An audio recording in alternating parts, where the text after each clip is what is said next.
ఈరోజు ప్రధానమంత్రి గారు వికసిత్ భారత్ 2047 అంటే 2047కి భారతదేశాన్ని అభివృద్ధి చెందిన దేశంగా తయారు చేయాలని ప్రధానమంత్రి గారి కల, అది వారి ప్రణాళిక. నేను ఆలోచించేది వికసిత్ భారత్లో భాగంగా ఆంధ్రప్రదేశ్ని 2047కి స్వర్ణ ఆంధ్రప్రదేశ్గా తయారు చేయాలనేది నా యొక్క ఆలోచన. దానికి ప్రారంభం నిన్నటి వరకు జొన్నగిరి, ఈ రోజటి నుంచి స్వర్ణగిరి అని మరొకసారి మీ అందరికీ తెలియజేస్తున్నా. ఈరోజు ఇక్కడుండే మీరందరూ చెప్పాలి, స్వర్ణగిరిగా నామకరణం చేసుకుందామంటే గట్టిగా మీరందరూ చప్పట్లు కొట్టి చెప్పండి, ఇది స్వర్ణగిరిగా చేసుకుందాం.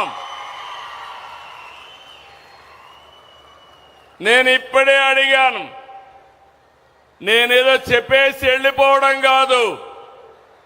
ఇక్కడ ఒక 8,000 మంది జనాభా ఉన్నారు. ఇక్కడ గోల్డ్ మైన్ వచ్చింది. ఆ గోల్డ్ మైన్ వచ్చిన శుభ సందర్భంలో మీ జీవితాలన్నీ కూడా బాగుపడాలి, బంగారు భవిష్యత్తు ఉండాలనేది నా ఆలోచనని మరొక్కసారి మీ అందరికీ విజ్ఞప్తి చేస్తున్నా. మేమిచ్చే డబ్బులు ఇస్తాం. అదే మరి నేను అడిగాను ప్రభాకర్ గారిని, త్రివేణి మేనేజింగ్ డైరెక్టర్ గారిని. I requested him, you adopted this village, make a model village. You are capable of changing total people's future. Why can't you adopt? Ante he agreed to adopt. He is going to make Swarnagiri as a model village with a true spirit. That is my appreciation. నేను ఒకటే మిమ్మల్ని అందరినీ కోరుతున్నా, నిన్నటి వరకు first time ఎవరూ చెప్పలేదు రాయలసీమ రాళ్లసీమ కాదు, ఎడారి కాదు, రాయలసీమని రత్నాల సీమగా తయారు చేస్తారని అనేక సందర్భాల్లో చెప్పాను. అది ఈరోజు ఈ స్వర్ణగిరి గ్రామం నుంచే ప్రారంభం అవుతుంది. ఒకప్పుడు కేజీఎఫ్ ఉంది, కోలార్ గోల్డ్ ఫీల్డ్. ఇప్పుడు దేశమంతా మాట్లాడబోయేది స్వర్ణగిరి గోల్డ్ ఫీల్డ్.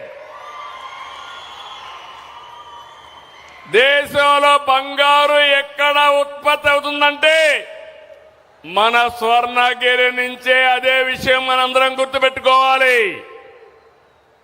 ఈరోజు దేశం అంతా కూడా 80,800 టన్నులు బంగారు దిగుమతి చేసుకుంటున్నారు. చమురు తర్వాత దేశం అత్యధికంగా దిగుమతి చేసుకునే విదేశీ మారక ద్రవ్యాన్ని ఖర్చు పెట్టే ఏకైక దిగుమతి బంగారం. భారతదేశం ఎప్పుడు కూడా బంగారం పైన మమకారం. ప్రతి ఒక్కరు కూడా కాస్తో కూస్తో బంగారు ఉంటే దానివల్ల చాలా భరోసాగా ఒక ఇంటికి గౌరవంగా ఆలోచిస్తాం. అయితే ఈరోజు మన దగ్గర కనీసం సంవత్సరానికి 1 టన్ను ఉత్పత్తి అవుతుంది. ఇప్పటికి 400 కేజీలతో బంగారం ఉత్పత్తి ప్రారంభమైంది. ఇది 1000 కిలోలకు వెళ్తుంది.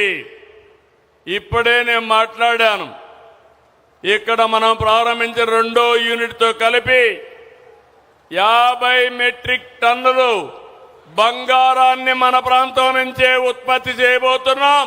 ఇది ఒక చరిత్రని మీ అందరికీ విజ్ఞప్తి చేస్తున్నా. దీనివల్ల ఇప్పటికే ఒక 800 మందికి ఉద్యోగాలు ఇచ్చారు. తొందరలోనే 1500కు పెంచుతారు. ఇవన్నీ కానీ అయితే 5000 మందికి ఈ స్వర్ణగిరి గోల్డ్ మైన్స్ లోనే, గోల్డ్ ఫీల్డ్ లోనే ఉద్యోగాలు వస్తాయని చెప్పి మీ అందరికీ విజ్ఞప్తి చేస్తున్నా. రెండోది, పత్తికొండ నేనెప్పుడు కూడా ఇష్టపడే నియోజకవర్గం. ఇప్పుడే కాదు, తెలుగుదేశానికి కంచు కోట ఈ పత్తికొండ నియోజకవర్గం. అందుకే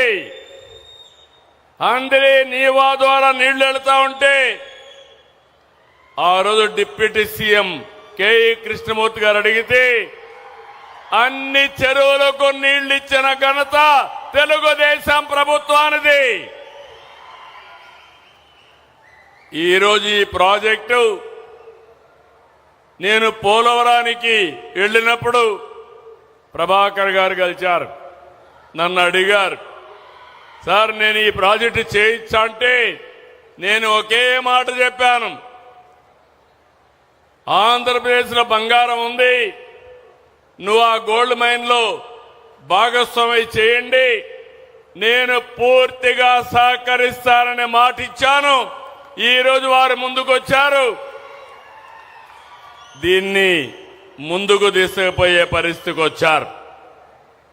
ఇక్కడ భూసేకరణ గాని, నీళ్లు గాని, పర్మిషన్లు గాని, సెక్యూరిటీ గాని అన్ని పూర్తిగా ఇచ్చే బాధ్యత ఈ ప్రభుత్వాన్ని చెప్పి కూడా నేను మీకు తెలియజేస్తున్నా. నాకు కావాల్సింది మీకు ఉద్యోగాలు కావాలి. ఇక్కడుండే యువత వేరే ప్రాంతానికి పోకుండా వేరే ప్రాంతంలో ఉండే యువత ఇక్కడికి రావాలి తప్ప మనం వేరే ప్రాంతానికి వెళ్ళనవసరం లేదు. అందుకే ఈ స్వర్ణగిరి గోల్డ్ ఫీల్డ్ రాష్ట్రానికి ఒక ఆదర్శంగా తయారవుతుంది. ఈ ప్రాంతానికి ఒక గ్రోత్ ఇంజిన్ గా తయారవుతుంది.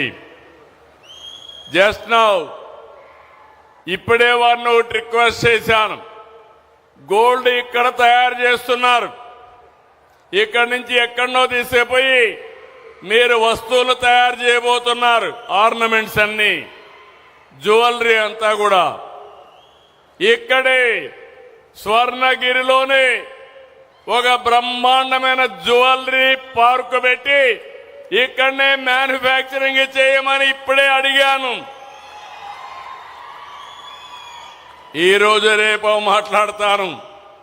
అంటే ప్రపంచంలో వాడే జ్యువెలరీ ఎక్కడి నుంచి వచ్చిందంటే స్వర్ణగిరి కర్నూలు జిల్లా వెనుకబడిన ప్రాంతం నుంచి వచ్చిందని చెప్పే పరిస్థితి వస్తుంది. నిన్నటి వరకు మన రాష్ట్రం అన్నపూర్ణ. అంతేకాదు రత్న గర్భగూడ. మన రాష్ట్రంలో పండని పంటలు లేవు, దొరకని ఖనిజాలు లేవు. అన్ని ఖనిజాలకు క్షేత్రం ఈ ఆంధ్రప్రదేశ్ రాష్ట్రం. Mangampeta varieties, Rayalaseema lime stone, uranium, Visakha ఏజెన్సీలో బాక్సైట్, చీమకుర్తి గెలాక్సీ గ్రనైట్, కుప్పంలో గ్రీన్ గ్రనైట్, శ్రీకాకుళంలో బ్లూ గ్రనైట్, గూడూరులో మైకా, ఇంకో పక్క నెల్లూరు జిల్లా అంతా సిలికా, ఉత్తరాంధ్రలో బీచ్ శాండ్, అనంతపూర్ గాని మదనపల్లిలో గాని ఐరన్ ఓర్ ఉంది, కేజీ బేసిన్ లో గ్యాస్ ఉంది, పెట్రోల్ ఉంది, ఏలూరు దగ్గర కోల్ మైన్స్ కూడా ఉన్నాయి. అంటే ఇవన్నీ కూడా మీరు చూస్తే దీన్ని సద్వినియోగం చేసుకుంటే ఈ రాష్ట్రంలో ఉండే యువత వేరే ప్రాంతాలకు పోకుండా ఉపాధి కల్పించే బాధ్యత ఈ ప్రభుత్వానిదని మీ అందరికీ విజ్ఞప్తి చేస్తున్నాం. ఇక్కడ గోల్డ్ మైన్ వచ్చింది, సిమెంట్ ఫ్యాక్టరీలు వస్తున్నాయి, ఐరన్ ఓర్తో స్టీల్ ఫ్యాక్టరీస్ వచ్చే అవకాశం ఉంది. ఇలాంటివి అనేక విధాలుగా మనం ముందుకు పోతున్నాం. ఈరోజు ఆంధ్రప్రదేశ్ రాష్ట్రాన్ని మీరు చూస్తున్నారు.